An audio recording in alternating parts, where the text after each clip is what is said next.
S&P 500 drops of 5% or more at this point in a presidency. There are only two of them, right? There's Donald Trump, a 10% drop since he took office. The only one that matches it or exceeds it was George W. Bush back in 2001, a drop of 18%. This is it.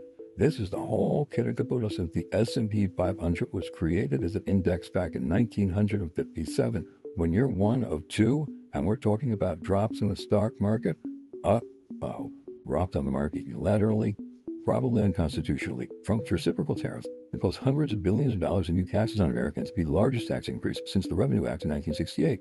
One of the biggest tax increases on American consumers in the history of America. And it's going to cost American consumers, it will cost American producers who use inputs from other countries. The Dow Jones Industrial Average plummeted immediately more than 1,000 points. The S&P 500 plummeted more than 3%. The NASDAQ plummeted almost 4.5%.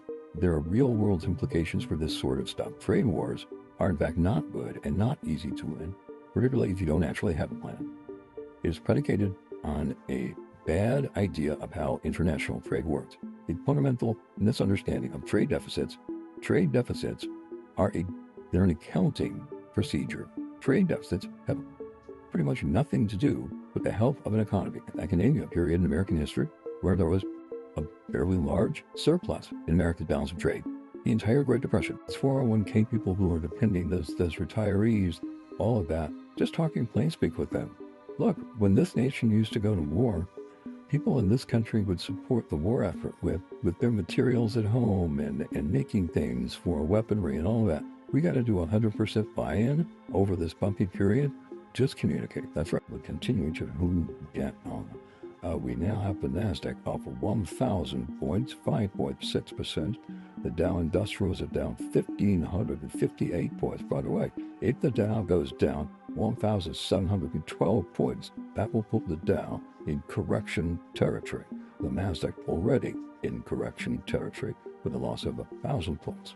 Now check out the 10-year Treasury yield. Please, it's been going down. It's just a tad above 4%, 401. Sharp decline in the yield there. The price of gold coming down a little bit from its previous highs, $8 lower at 31.57. Bitcoin, that's not exactly strong this morning. It's at 81.5. But so it's this big, beautiful economy that actually was rolling pretty good with jobs and inflation coming down. Feels more like the Game of Thrones Red Wedding. I mean, it is not going well. This is being executed poorly. His economic advisors are being intellectually dishonest. Trade wars are bad. Tariffs are a tax. Consumer prices are not going down. We're a 70% a consumer-driven country. So building a moat around the United States with protectionist and isolationist economic policies are not positive. And this isn't me saying it. This is J.P. Morgan, 60% chance of a recession. Heritage Foundation is for free trade and thinks tariffs are poor. I think Steve and I have always been for targeted tariffs. Go after the Eurozone on auto. Go after China on steel and intellectual property. But across the board is just coming back to haunt us.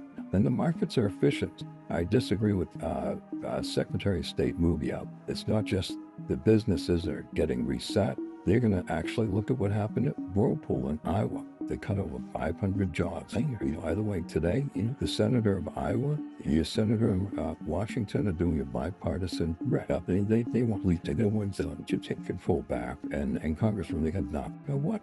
I don't really care about my 401k today. You know what? Not that I can afford it. Not that it isn't important. Not that I'm not at a point in my life when I should be worried about my 401k, because I am. But this is what I believe. I believe in this man. And I believe that what we're seeing now with his bringing in $1 trillion in business and manufacturing and companies moving back to the United States, again, everybody's tightening a belt. Everybody's trying to figure out how to save money here and there. And that's just the natural game. And we teach this all the time on the Ramsey Show. Yeah, listen, it's a roller coaster here, man. You only get hurt if you jump off amid the ride. Be smart. Pull back for your vacation this year because times are a little tighter. Fine. Save, plan, and you just can't be the sky is falling looking at the headlines every day to decide how they'll live life. The truth's coming out. So you fucking maggots think you're owning the libs. But guess what? You can't afford me, bitch. In fact, you're not going to be able to afford anything pretty soon. Trump's tariff plan will lead us to a recession like we haven't seen since the Great Depression. You know, the last time we were fucking stupid enough to enact blanket tariffs on all of our trade partners. Hope you enjoy wiping your ass with leaves when you can't afford toilet paper. Fucking idiots.